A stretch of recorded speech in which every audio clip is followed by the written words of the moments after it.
Hey, welcome back, YouTubers. This is Racer52 back at the electronic workbench, and I started a project, and this is going to be a humdinger.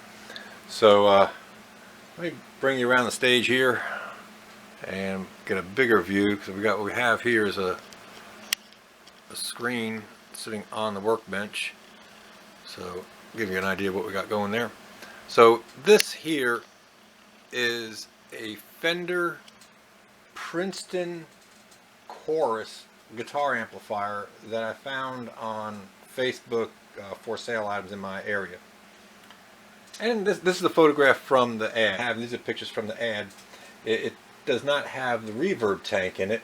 And then as I'm looking at the pictures in the ad, it's like, wait a minute, this is not a tube amplifier. So yeah, Fender made some solid state amplifiers, and this is one of them. Go back to this other view here. Yeah, these has a whole boatload of jack inputs on here. I can't see too well here, but there's a foot switch input, some kind of effects, normal, then you got some other controls that give you overdrive. It looked like a couple knobs were missing. I said, well, I looked up online and said, well, knobs, I can get knobs even if they're not the same knobs. There's some guy selling one of these knobs for $30 on eBay. That's a little crazy.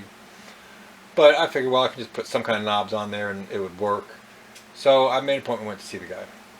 Went and looked at the amplifier, and but I was feeling froggy that evening, and I thought, you know what? I drove out here to look at it. It's beat up. This might be a good project. So guess what? Yes, I did. I plopped down the money and brought that ugly thing home. So let me take a pause here, and I'm going to stick it up on the bench for you to get a better look at it. Okay, it's up here on the bench. I just plopped it up here. Get it in a better position for you. Of course, this fella, he was a nice enough fella. He said it worked. Of course, it did not have the reverb tank in it. And he said, but oh, you just need to put a reverb tank in it and it'll work. It's like, yeah, whatever. Reverb tank plus shipping are about $20 to $25 for a reverb tank. So, you know, it wouldn't take much before you spent enough on this amplifier that's basically what they're worth in the real world anyway. Let's see, what have we got here for a picture for you? Let's run some light over this way so we can see a little better. Yeah, so you're seeing it all in its glory here. It's got considerable damage on the grill. It looks like something had been laying up in it, because see, that's the frame of the grill right there, this line. And you can also see the outline of the speakers in the grill. So this was lovingly cared for and stored in such a way as to preserve its integrity and not do any damage. Or it was stored like that. Looking at the cabinet, let's see if we can do a little zoom with the zoom. Yeah. Okay. So here we have, I'm going to take this off the tripod and get you in closer and hold the camera with the other. Alright, so here, if I zoom out, maybe we'll get better definition. So it's got a power switch, headphone jacks. This is a stereo amplifier. I did pull up the schematics, and I guess I should have shown you that before I plopped this on the desk. But I pulled up the schematics for it before I purchased it to get an idea of what it was. So there's an effects send and return, headphone jack, stereo left-right output, which on the amplifier cabinet, it does send a left and a right to the left and right speakers. Then there's an effects loop here, a foot switch for, I believe that's for turning on the effects. Then this section here that has the damage, you can see this is hit pretty hard. He tells me that you can adjust a screwdriver here, but this is stuck in whatever position it's in. So the rate of the chorus is stuck at whatever that setting is. And he said, but you can change this, and he says you can turn it on and off with this. We'll see. Then we have, I guess I'm going backwards on this, but whatever. The overdrive section with a gain, a limiter, presence, and a volume, and a mid boost button and a select button. So I'm imagining that should Maybe that turns on the overdrive, I don't know. And then you have down here, basically, essentially your normal section, and yet another missing knob. This one is just missing a knob, and it seems to turn. All the rest of them, I did check that, and they do turn. I saw that the day I looked at it. I've had this a couple of days now, sitting here, but I wanted to wait to make a video for it. It's got 2 inputs. The schematic shows there are different impedance inputs. The Grille yeah, it's just what it is. So, but it's got some cool logos on it, and I thought, well, I could take some screening material, that real rugged dog-proof material, and maybe do something with that. Alright, so let me set the camera down for a moment and turn this thing around, and we'll get a look at the back of it.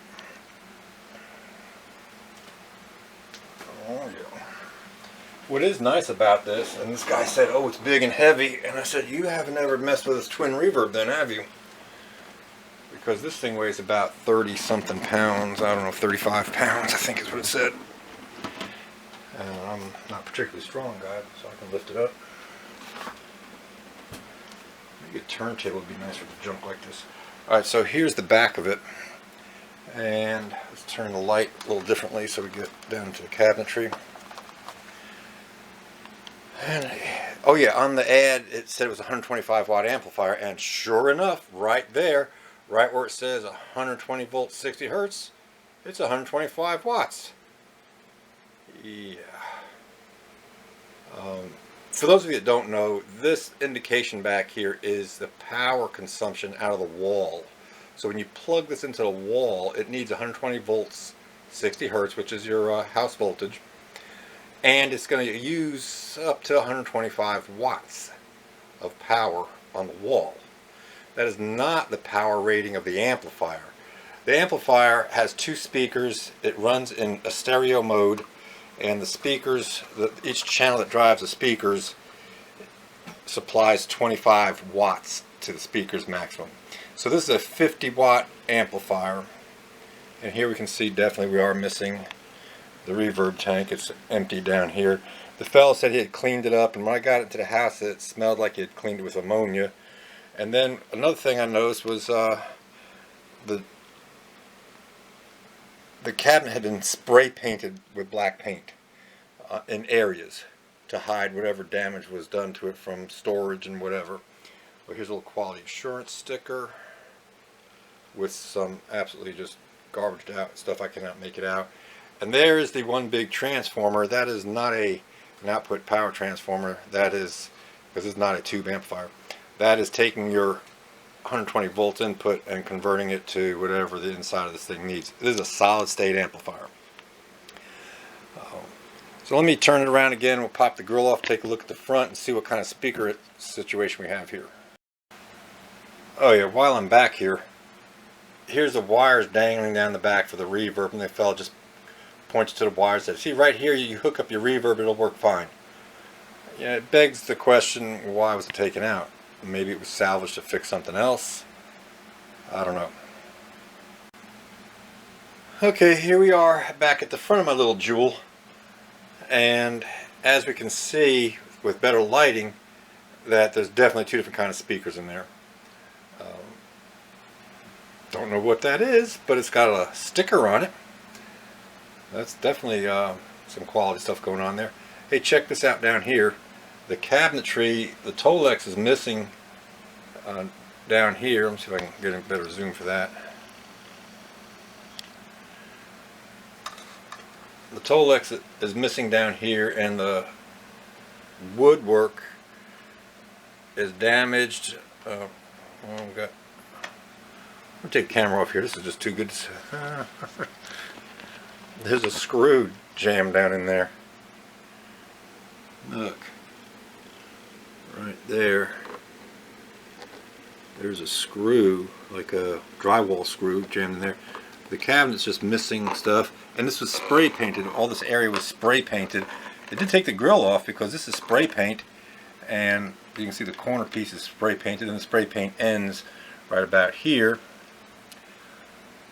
And it's still fuming off. So this guy got this thing in trade. He likes to trade in guitar pedals, and got this amplifier. So it wasn't his. Who knows the history of it? But I thought it'd make a good project. So here we are playing with it. Like I said, I warned you there might be some crazy stuff happening here.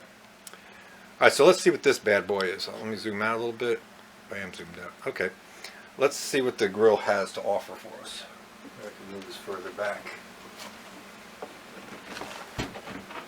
without knocking out my computer screen. Alright, so there we have it, and it's got Velcro, so I thought. So I'm just going to pry this out because I don't think I can do much more damage to it than it's already been done. Alright, we're ready for the unboxing, the unveiling. Alright, there it is. Oh. Oh yeah. This is a treat. Man, check this out. Okay, I don't know if you can see that clear enough or not. Let me see if I can zoom in. Holy smoke. Check out that speaker. This is not an optical illusion of a camera trick. This speaker is dished in on the dust cover here. It's dished in. I don't think it's...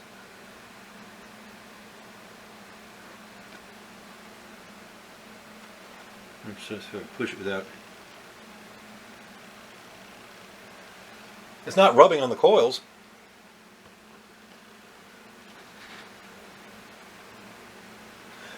And the Fender speaker's not rubbing on the coil either. It's got a little bit of damage, I guess, from the way it was lovingly stored. You know, in order for this to rub into the speaker grill, the cloth, there was quite a bit of pressure, and who knows what happened there. But this happened when they had the cover off, it looks like. And that is this here. And if you look at this, this is not even a guitar speaker. This is a car stereo speaker, MTX Road Thunder. Well, you know it's going to have some power now. It's got Road Thunder in there. I should have known. It got me a deal now. It's a beautiful piece. So the Road Thunder and an old Fender speaker. Alright, so I guess the next thing is to fire this jewel up and see what works. Hang on, let me get some power to it, and let me get a guitar. On second thought, what I'm going to do is go ahead and post this video, close it out and get it posted. There'll be subsequent videos on this project, the Fender Princeton Chorus amplifier project. So stay tuned and watch for that, but that'll give you the opportunity to inject some other smaller projects in between. I want to say hello and thank you to John for chiming in and being the first person to put a comment on my new series of videos. And this is a new series. I have quite a few other videos out there with a bunch of views. I got about 600 people that have subscribed. I want to say hello to all of you and welcome back. I am posting more videos now. So I hope you enjoy those and continue to like, share, and subscribe to these.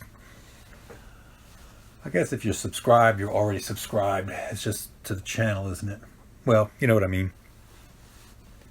So thank you and welcome back, and I hope you enjoy what I'm putting out there for you. Speaking of enjoying what's out there, there are 4 people that I subscribe to and really enjoy their productions, and I'd like for you to check them out. That is Uncle Doug. Uncle Doug has a great channel on YouTube.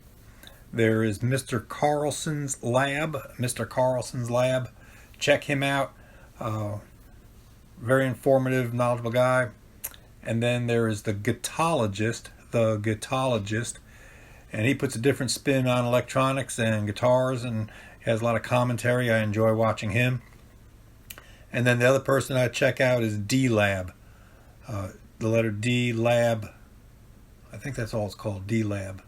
I need to check that out and make sure I got that right. Anyway, those 4 are the ones that I watch regularly, and there are tons of other ones that I go off on tangents and watch, and there's just all kinds of stuff out there. So I am one of those tangents that are out there that you might find as well. I hope you enjoy what you're seeing. Stay tuned. Until the next video, take care.